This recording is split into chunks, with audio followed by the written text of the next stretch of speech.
character who aids the forces of law and order is in reality Lamont Cranston, wealthy young man about town. As the Shadow, Cranston is gifted with hypnotic power to cloud men's minds so that they cannot see him. Cranston's friend and companion, the lovely Margot Lane, is the only person who knows to whom the voice of the invisible Shadow belongs. Today's drama, Death Prowls at Night.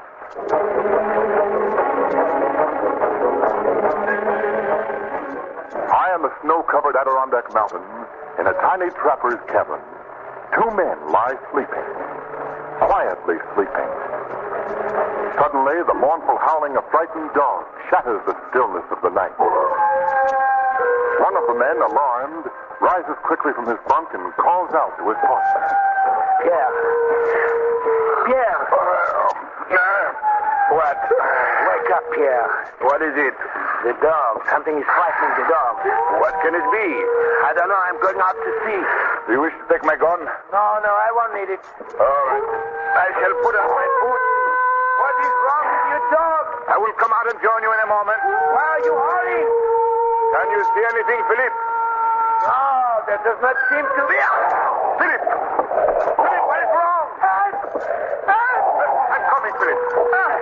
Pierre! It's a wolf! A giant wolf! What is killing him? Save yourself, Pierre! Save yourself! I must get the gun. The animal is turning on me. I must get the gun. If I can make the cabin, I will...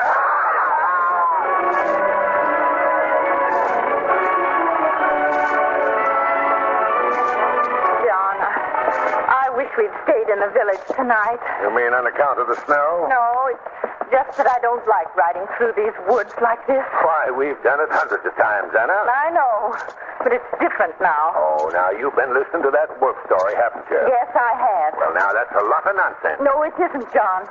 Too many people have seen him. And what about the bodies they found? Bodies just torn to pieces by a savage beast. Now, Anna, we'll be home any minute now, and you'll be... Listen. What's that? Why, just dogs howling, that's all. Those dogs are frightened.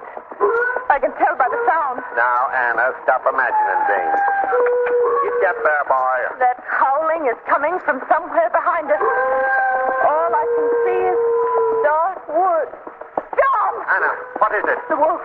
He's running behind us, following the trail. It's the wolf. Great heavens. Keep that boy. Keep that. Faster. He's gaining on us. Well, we're going as fast as we can. He's right behind us now. Here, take the reins, Anna. I'll deal with him. It's too late, John. He's right beside us. He's going to leave.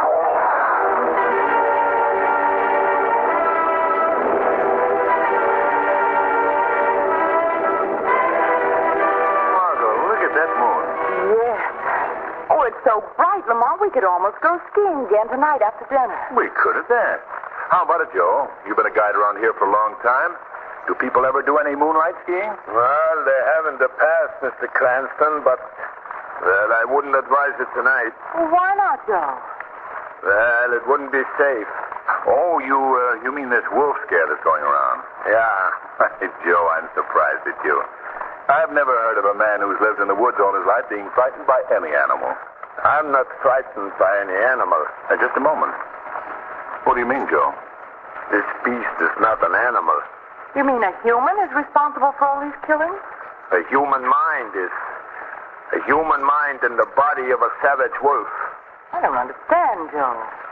Have either of you ever heard of a werewolf? Yes, I've read about them.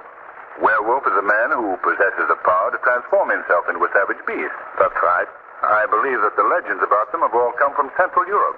I don't think they are legends, Mr. Cranston. I believe they are fact. You see, I was brought up in Central Europe.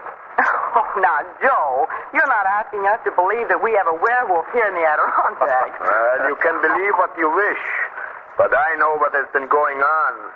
I myself have seen the animal. Its cunning behavior, its ability to appear and disappear at will, its method of killing. There is a werewolf here. I'm sure of it. Well, I can't argue with you, Joe. Here's your cabin, Margot. Yes. All right, I'll meet you at the lodge, Lamont, as soon as I'm dressed. Righto. See you later. All right. And I'll keep an eye out for the wolf, Joe.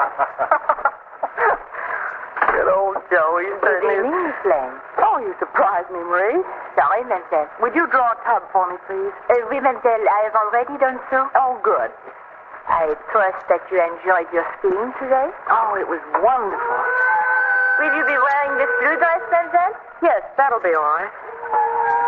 Marie, do you hear those dogs howling? Oui, Mademoiselle. That's an eerie sound, isn't it? They often are like that at night up here, Mademoiselle. I would not worry about it if I were you. Oh, they don't bother me. I was just... Oh, there's someone at the door. Will you see who it is, Marie, please? Good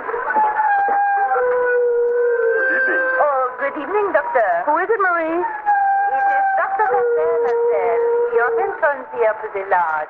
Oh, does he want to see me? Yes, if I may. Oh, then will he come in? Thank you. Good evening. Good evening. You're Miss Lane, I believe? That's right, Doctor. I saw you out skiing today. I wondered if you'd sustained any cuts or bruises that might need attention. No, I seem to have come through without a scratch, thank you. Oh, that's fine. Fine. Up here for a rest, are you? Why, yes, sort of. Been tired, have you? Well, more in need of a change, I'd say. I see. Then you should not be indulging in such violent exercise as skiing. You should be resting, relaxing. I suppose you're right. This is a personal question, I know, Miss Lane. But have you had any medical attention lately? Have I had any... Oh, no. Not in the past 6 months. I see. Why do you ask, Doctor? Young lady, you are in a very highly nervous state. I make this statement freely because I specialize in such work. I suppose I should not have told you this. No. No, I'm glad you did. Your eyes have a strange look. They are weary. Very weary. Is that not so? Yes. Yes. Sit down, Miss Lane, please. Sit down? Yes. No. This chair, please. Yes. That's it. Now just relax. Now, think only of peace. Look at me, Miss Lane. Look at me. Do you feel better now? Yes. Yes. I should say, Miss Lane, that you are very badly in need of constant medical care for the next few days. Don't you agree with that, Marie? Oui, Doctor. I do. I have a small sanitarium nearby, Miss Lane. An excellent place for you to rest. I suggest that you spend a few days there. Whatever you say, Doctor. Fine. Pack some of Miss Lane's clothes immediately, Marie.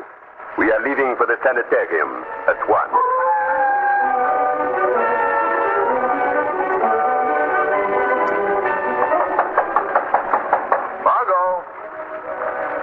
Margot, you in there?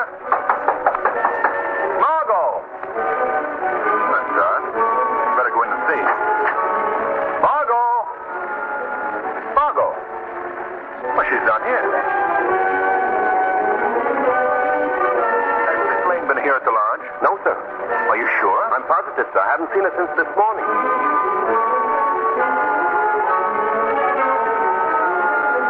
State police, attention.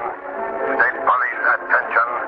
Be on the lookout for a young woman missing since 6 o'clock this evening. She is 5 feet, 5 inches tall.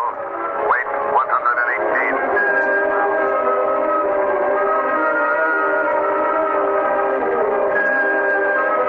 It's been 24 hours now. 24 hours without any word. Yes, I know. Looks bad. Oh, excuse me. Yes? Huh? What? Oh, send him right in. Well, What is it? a man outside who claims to have seen someone just an hour ago who resembled the missing girl. Where? Where did he see her? Well, I don't know yet. Send for me, Sarge. Oh, it's you, Jennifer. Come in. Yes, sir. This fellow's a local farmer. Where did you see the girl? Right near my house. Seen her. Just an hour ago. Where is she now? I don't know. Good heavens, man. Don't you realize that half the police in the state were looking for her? Sure, but I didn't have no chance to get near her. What are you talking about? Now, it won't do any good, Mr. Cranston, to rush this guy. Tell us what happened, Jennifer. Well, I was home, like I said. All of a sudden, my dog started howling. He was yelling so bad, I got the idea maybe there was someone prowling around the livestock. So you went out to investigate? Yeah. And then what happened? Well, first I looked around. Couldn't see nothing. And all at once I spotted somebody down in the lower field. It was a girl. A young, tall brunette? I don't know whether she was a brunette or not. She was wearing a white ski suit. Well, that was Margot, all right. Running through the field in the moonlight. Running real fast, she was. And at her side was what appeared to be a giant gray dog, like. Did you call out to her? Didn't have no chance. Before I could even say anything, she disappeared over the side of the hill. Sergeant, there's no time to lose. We must go to this man's farmhouse at once.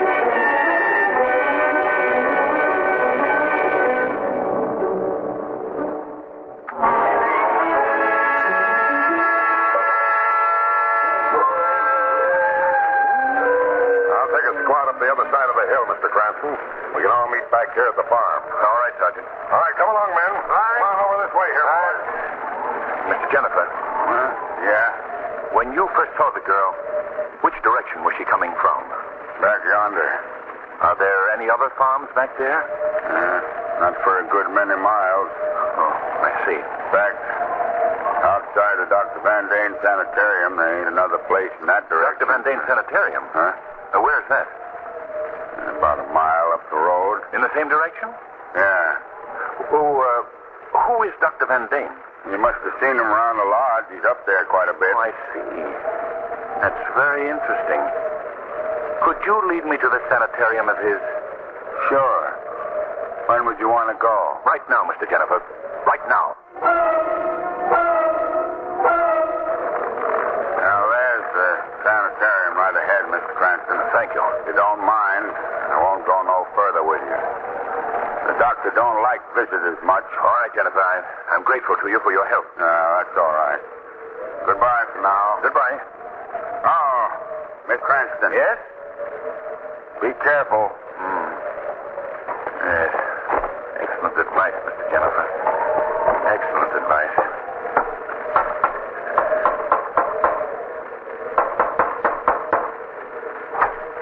Yes? I'd like to say, aren't you Marie, Miss Lane's maid? Oui, monsieur. Well, where is she? Where is Margot? I do not know. Don't lie to me. Where is Miss Lane? Is that you, Lamont? Margot!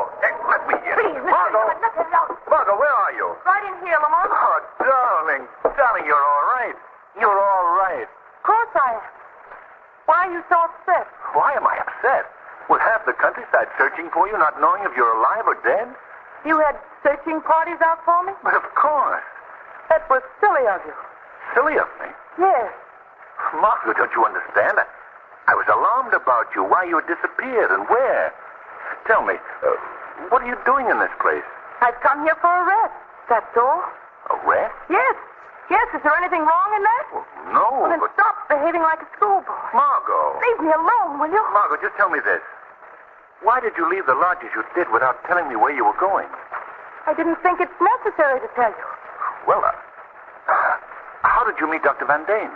He came to my cabin at the lodge. You've never seen him before? No, Well, how did you know it was safe to come here to this place? because I trusted him. He's a very fine old gentleman. Oh. Well, where is he now? I don't know. Margot, you were seen several hours ago running through the nearby field. Why were you out like that in the dead of night? Answer me, Margot. Lamont, will you please leave me alone? I refuse to answer any more of your stupid questions. Very well. Then I shall seek my information elsewhere. I'm going to investigate the other people who live within these walls. I shall visit them as the Shadow.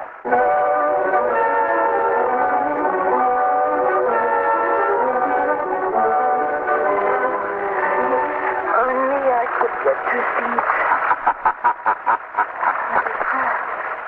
Sorry to disturb your slumber, Marie. Oh, who is there? Don't be alarmed, Marie. I've chosen to make myself invisible to your eyes. Oh, where are you? I am called the Shadow. What are you doing here? Why have you come to see me? I am seeking information from you, Marie.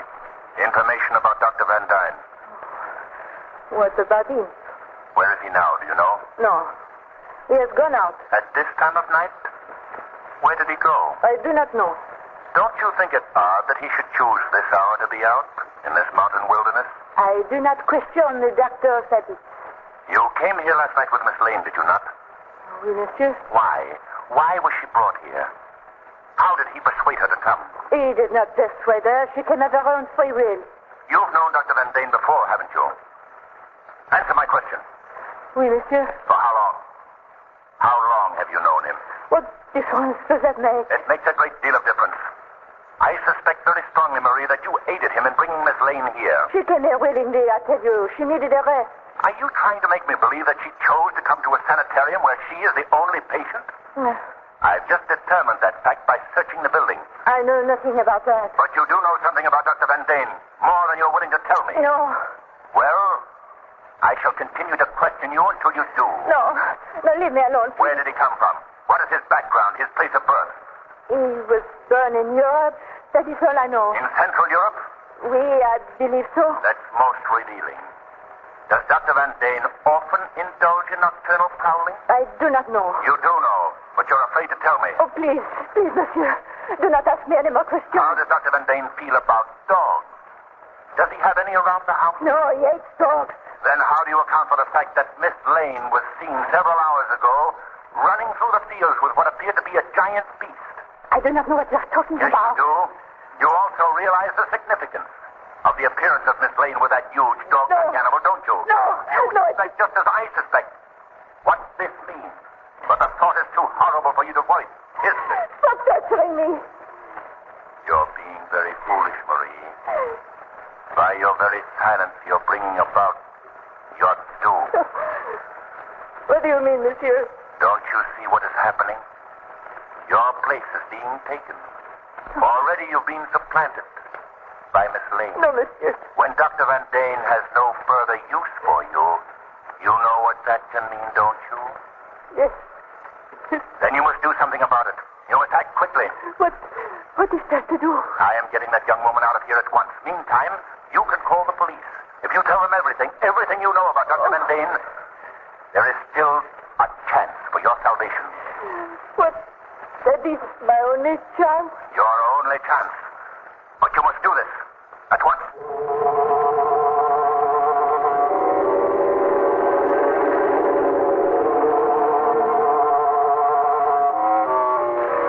Well, Lamont, did you succeed in getting the information you wanted? I did talk to Marie. Are you satisfied now that this is a perfectly safe place for me to be? Quite the contrary, Margot. I'm taking you out of here at once. Lamont, what are you saying? I found out something about Dr. Van Dane. If it's true as I think it is, your life is in danger every moment that you're here. Lamont, you can be so melodramatic. Margot, I'm giving you cold, hard facts. Do you remember the conversation that we had with Joe, our guide, about the people who'd been killed by a giant wolf? Yes. Do you remember his believing that the animal was really a human being? Oh, you mean that werewolf story? Yes. Oh. Lamont, are you trying to tell me that there may be something to that story? Yes, perhaps. Oh, that's fantastic. You're just making up a story in order to get me out. I'm not making up a story, Margot. Oh, no. What's the matter, Margot? You're trembling. Those dogs. Why don't they stop their howling? Margot, why should their howling bother you? I don't know. I just hate the sound of dogs. Why don't they stop? Margot, I don't know what's happened to you, but this thing is part of it. What are you talking about? This fear of dogs. Oh, dogs, no. You've never felt that way before. Yes. Then your irritation at my being here and your nervous behavior, the way you're pacing the room right now. Got to get out. Just got to get out. I'm taking you out, Margot. Oh, no. Now I'm so alone. Margot, listen to me. We're leaving here together. Oh, no, we're not. You have no right to tell me what to do. I'm sorry, Margot. You're coming with me. Even if I had to carry you out You here. dare lay your hand on me out. Oh, I'm sorry, Lamont. I lost my head, I guess. I didn't know what I was doing. Of course I'll come with you. Come right now. Oh, that's better. Thank you, Margot. Will you get my coat, please, in that closet? Well, surely. I don't see them in here, Margot. Are you sure they're in here? Margot! Margot, let me out of here. Next time, you'll know enough to let me have my way. Margot! Goodbye, Lamont. Margot! Oh. Now I must find the doctor and let him know that I'm free. Looking for me, Miss Lane? Oh, I'm so glad that you're here, Dr. Van Deen. I was worried about you. Really? Yes, I heard the howling of dogs. I was afraid that you might have been in trouble. You need never fear for me. I am too clever for them. Much too clever. Doctor, you seem upset. What's wrong? I just had the most unfortunate experience. Someone I trusted proved herself disloyal. Marie? Yes. She was about to telephone the police. About to betray me. I see. She will never make the call? Never. But come. We have things to do, young lady. The night is short. Time is precious. Come. You have a mission to perform.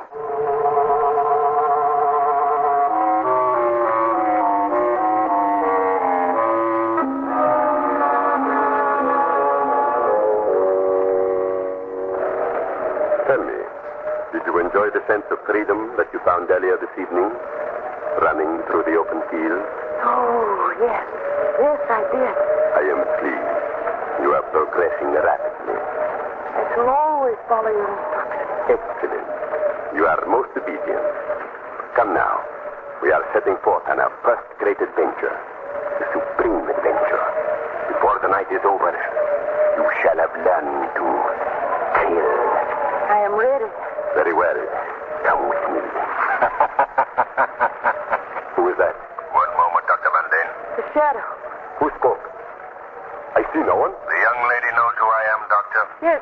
Yes, it is the shadow. Young woman, do you know this unseen voice? Yes. Why is he here? How did he find us? I can answer that for you, Dr. Van Deen. I am here to save this young woman from your evil power. I do not know what you're talking I about. don't wish to be saved. Leave me alone. I am aware of what you've done to this girl, Doctor. You've influenced her mind, robbed her of a power to think for herself. By some form of hypnosis, you've gained control of her every thought. That's not true. Did you hear that, Shadow? She herself denies this. She denies it because you've willed her to do so. But I'm going to break this hold you have on her. No. No. I, too, possess the secret of hypnosis. And I believe that my power is greater than yours, Doctor. Just as the power of good is always greater than the power of evil. Leave me alone. Make him leave me alone. I am warning you, Shadow. Do not meddle in my affairs. You can't frighten me. Not when I know as much about you as I do. What? What do you know about me? That you are the one who is responsible for the savage, brutal killings in this neighborhood. That you have committed these crimes in the guise of a wolf. You mean I've transformed myself into an animal? Exactly. That is preposterous.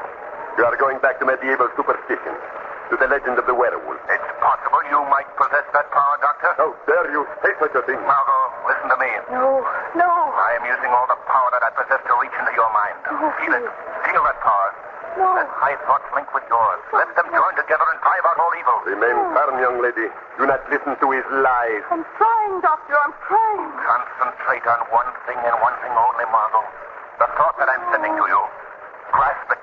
Hold it in your mind. Drive it from your mind, young lady. Oh, please, please, both of you. I can't think.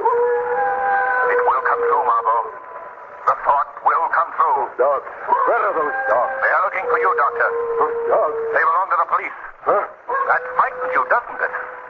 You are not able to concentrate Oh, now. please, please, Doctor. The way is clear now, Margot. You can receive my thoughts alone. You're coming back to me. You're coming back to me. Yes. Yes. Lamont. There, Dr. Van Deen. Your spell is broken now. They're coming nearer. Yes, so the police will be here. Get away. They will never get me. You're staying here. Oh, no. Oh, no. Come back here, Dr. Van Deen. They'll never get me.